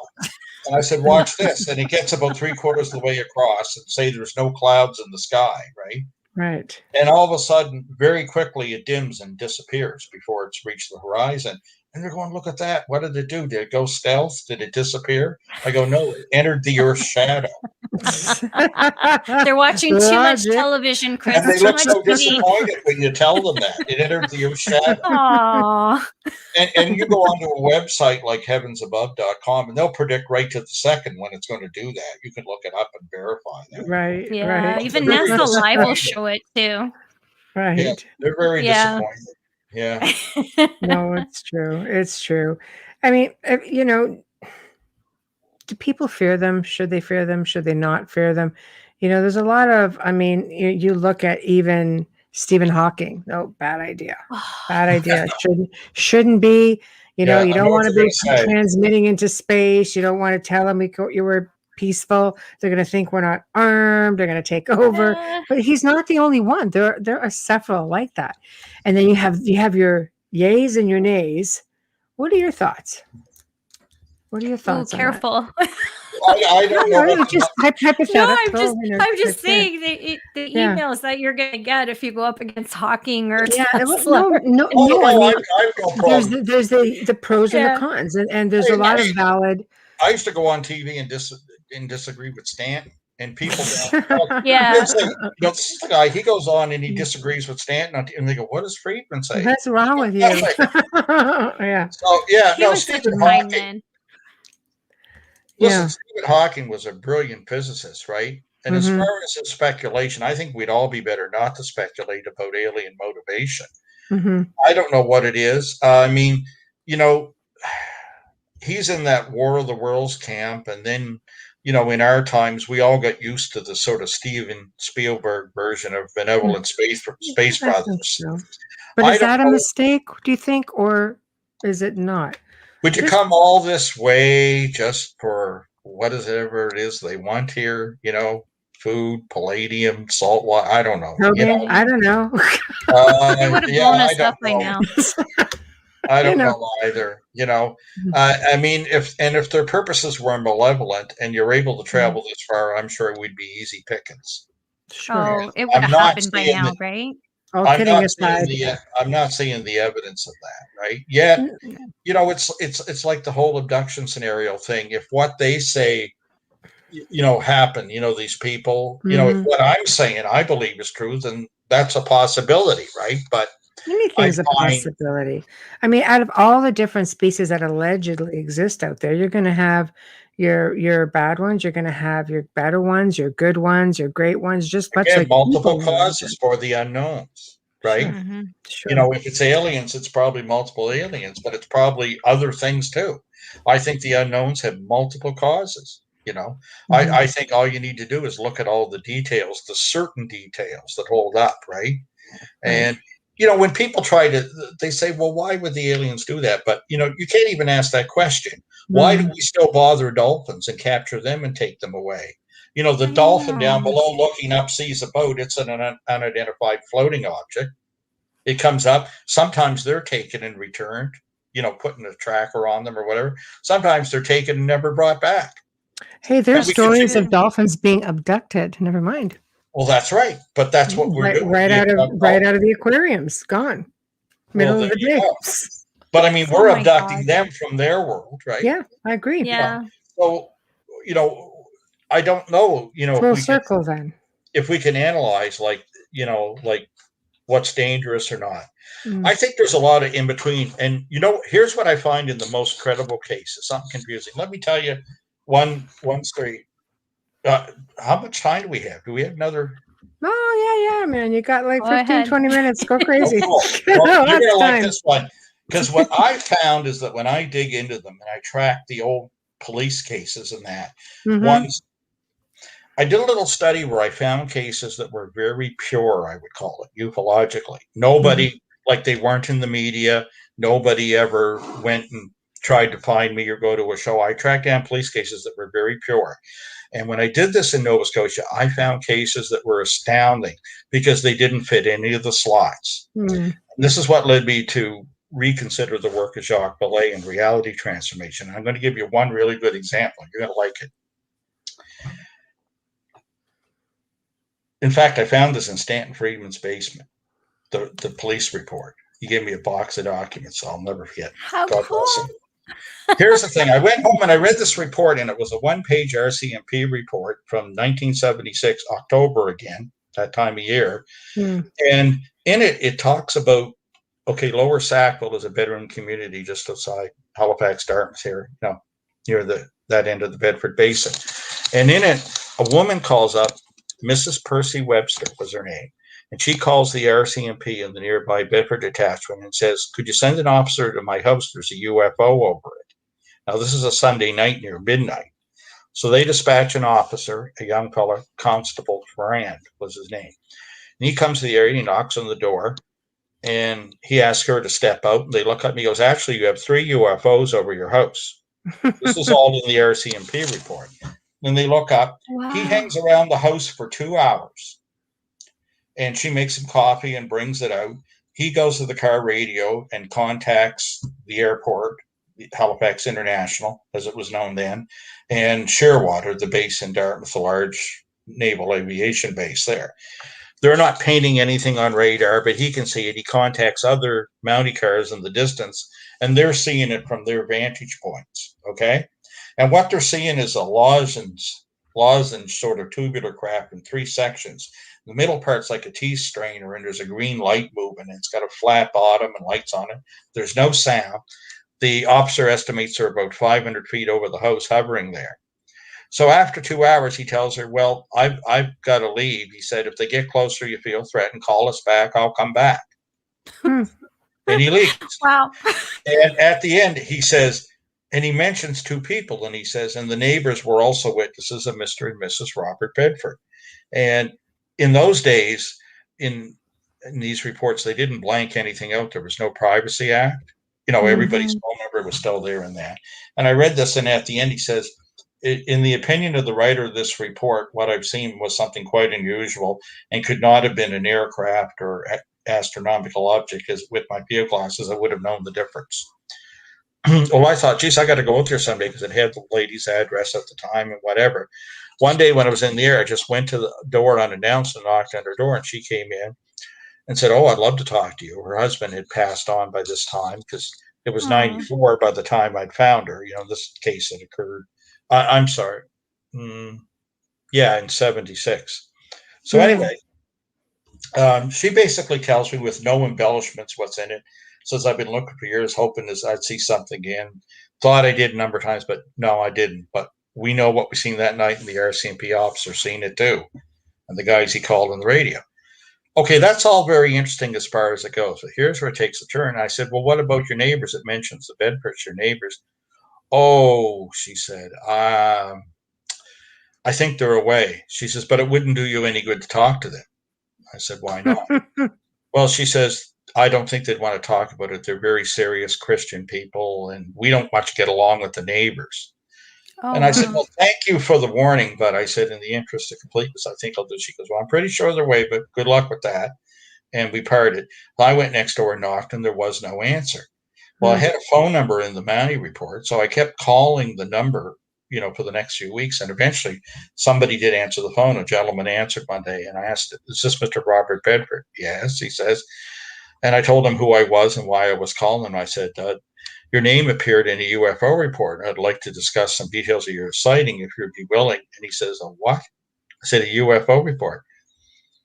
Whoa, he says, I've never seen anything like that. Well, of course, now I'm already considering the warning of Mrs. Webster. And I say, okay. And he says, whose report? I said, well, your neighbors, the Websters. And as soon as I mentioned the name, he goes, oh, the Websters. Well, they could see anything. So this is not looking so good suddenly, right? And I think, well, I said, however, the RCMP responded and they did see it. And he goes, you know what? I don't even think we lived here then. Really? And I can hear his wife in the background, like coming up the hall toward him, talking on his old landline, right? And she says, dear, who is it? Who's on the phone? Oh, he goes, the Webster saw a UFO or something. And I can hear her saying, dear, that was the night, the night. And he says, just a minute. And he covers the phone and I can't hear anything for 10 or 20 seconds. And then he comes back on and he goes, yes, he goes, I'm very sorry. I know what you're talking about now. And then he said, just a minute. He goes, dear, when did we move down from Ontario? And he goes, were we here then? And yes, she said, we came that summer. Yes, yeah. He goes. And then he said, yeah, I know what you're talking about. I said, so you did see a UFO? He goes, no, I didn't. Well, I said, your name's down on the report. I said, can you explain this? Yes, he said, and I'm sorry that I said what I said about the neighbors. He said, we don't get along with the neighbors. And I almost laughed because I said the same thing. I don't get along with the neighbors. He said, but I shouldn't have said that. He says, I'm a Christian. And he says, I don't want to leave a wrong impression about somebody because that really wasn't fair. We don't get along. But no, he says, I know what you mean. I said, no, I understand. You don't have to like everybody.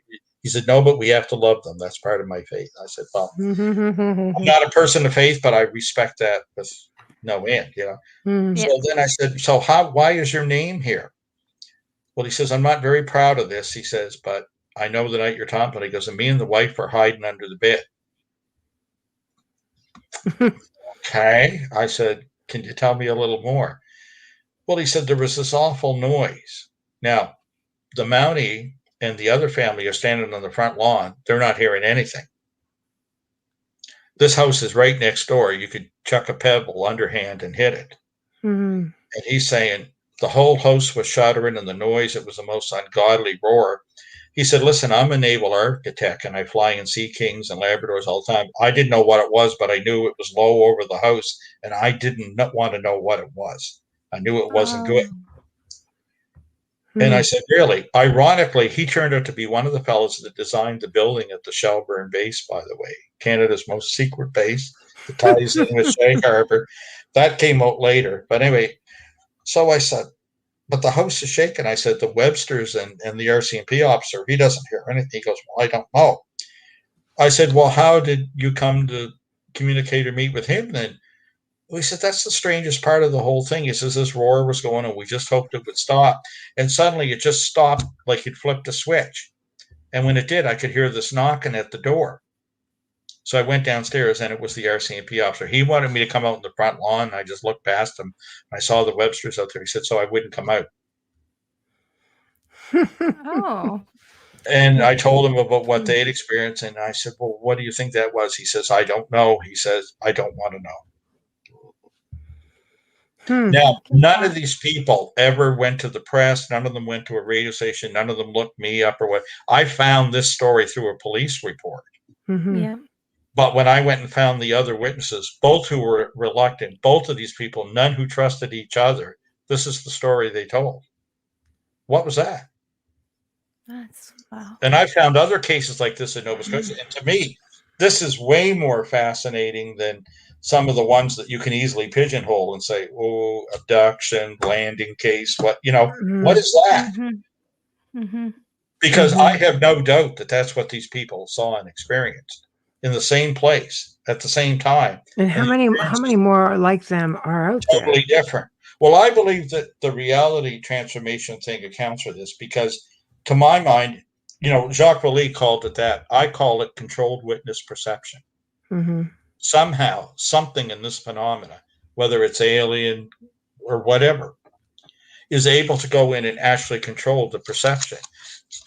Something a little more intentional than the screen memories claimed by people like Whitley Strieber, who, by the way, was the editor of my U.S. book, the little book that come out through Del Bantam.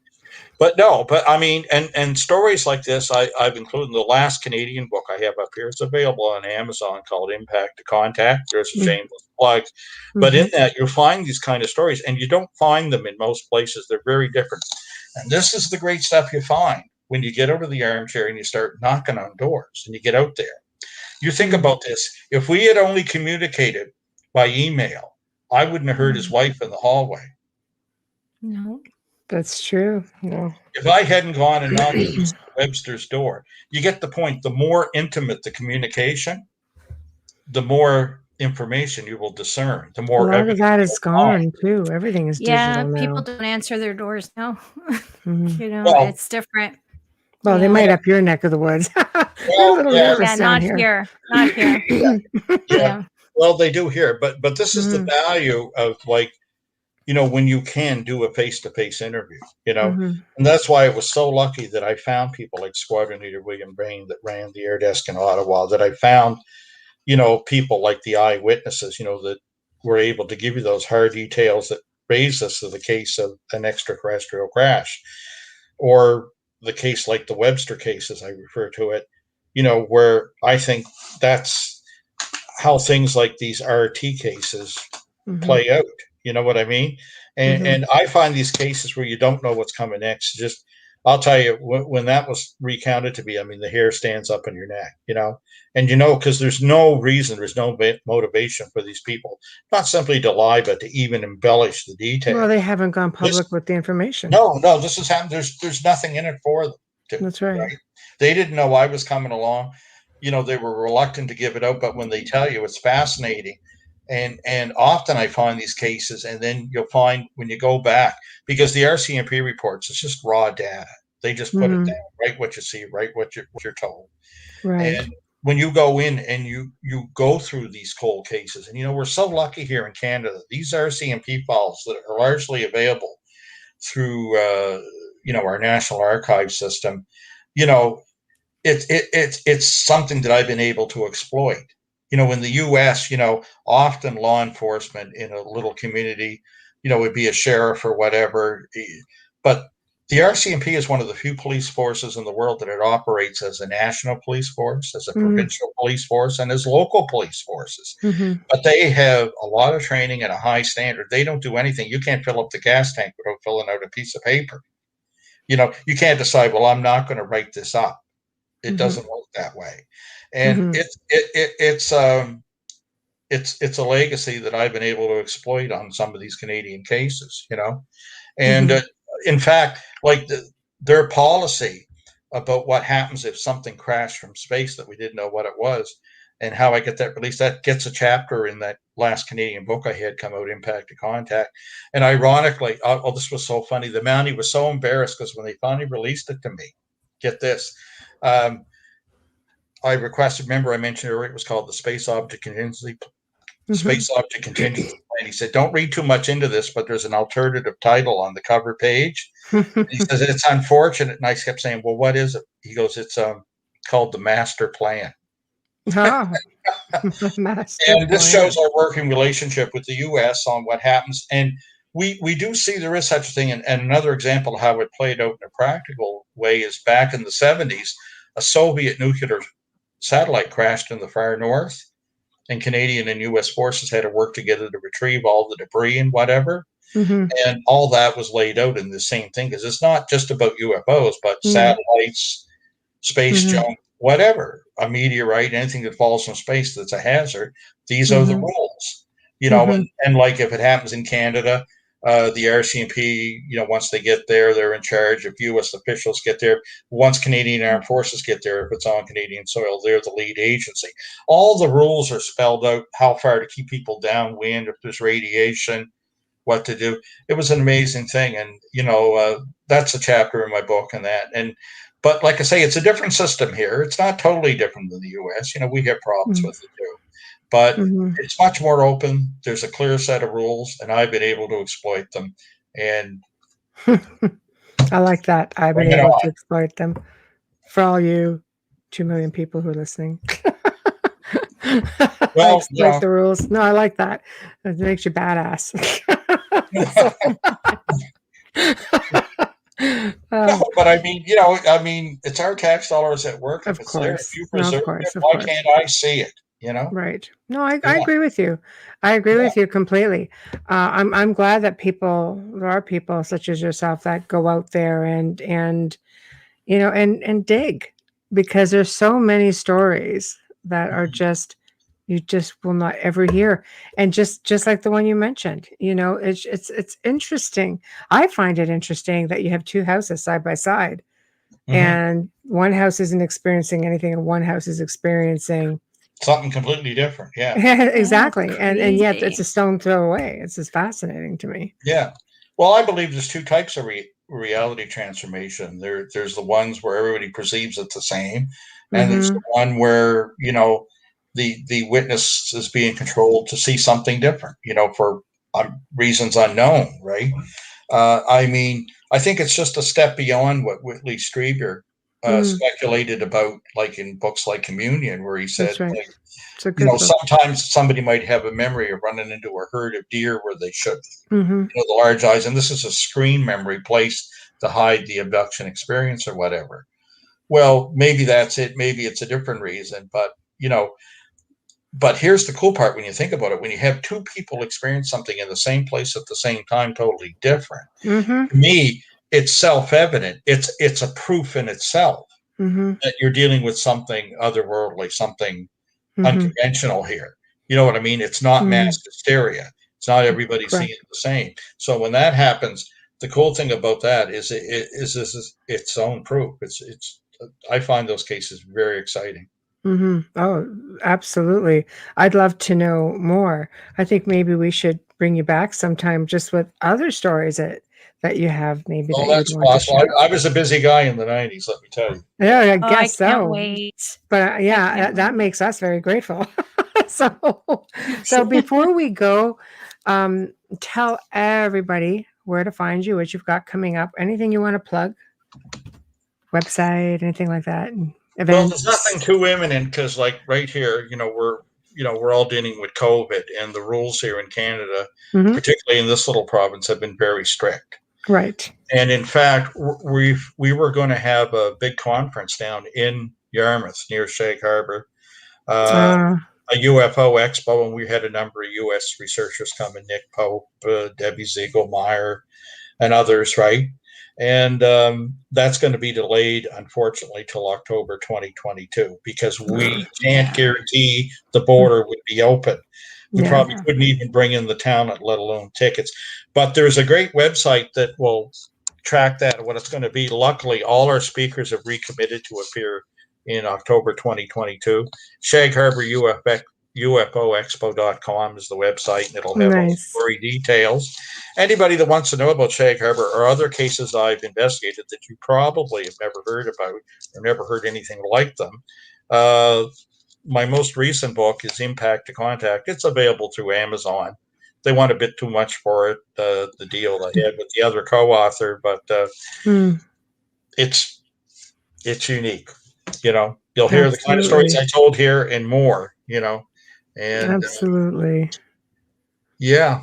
Well, I thank you for joining us. We've been waiting patiently for this segment, but yeah, awesome. it was really informative. I really do enjoy like hearing the Canadian tales because you just don't hear them very much.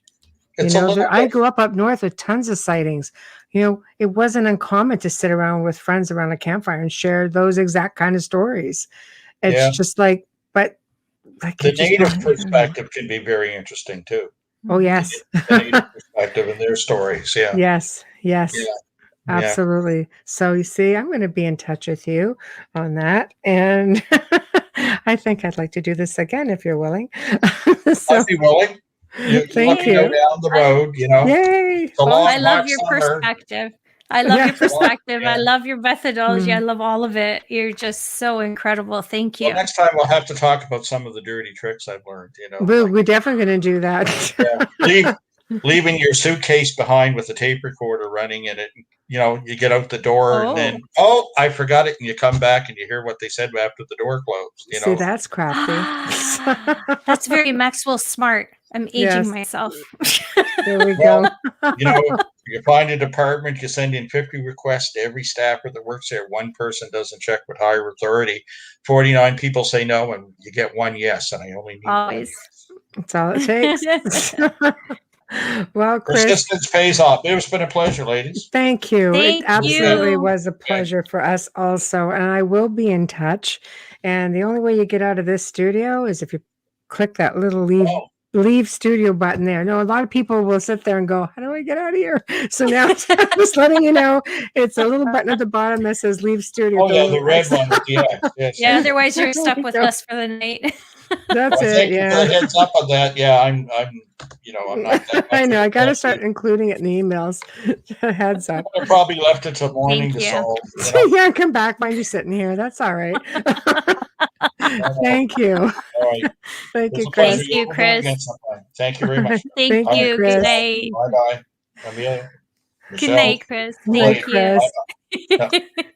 Well, I adore him. Come to the end of another awesome segment. Holy cow, that was really good. Wowzers. Thank you all who tuned in tonight. Thanks to everybody in the chat room. You guys are always a pleasure to see. I love watching and reading all your comments. So big thank you to Chris Stiles. Humongous thank you to Folgers Coffee for partially sponsoring tonight's show. Please remember to stop by International Public Radio, UFO, Paranormal Radio. I'm not saying the other because I can't remember it for the life of me. Anyway, just go and subscribe. While you're there, please feel free to show us some love over on our group page at The Outer Realm on Facebook and Instagram. If you want to see a guest, you want to see a topic, maybe you're interested in coming on yourself, please email at theouterrealmcontact@gmail.com. That's theouterrealmcontact@gmail.com. It does take me a while to get back to people. Honestly, I do get a lot of emails. Please tune in next week as we welcome back two more amazing guests. Yes, welcoming back Wednesday night, Mr. Steve Burgess will be back on the show. Thursday night, we welcome Daryl Sims, the alien hunter, back to the show. Until then, Amelia and I thank you. Have a good night. Have a safe weekend, and we shall see you next week. Good night.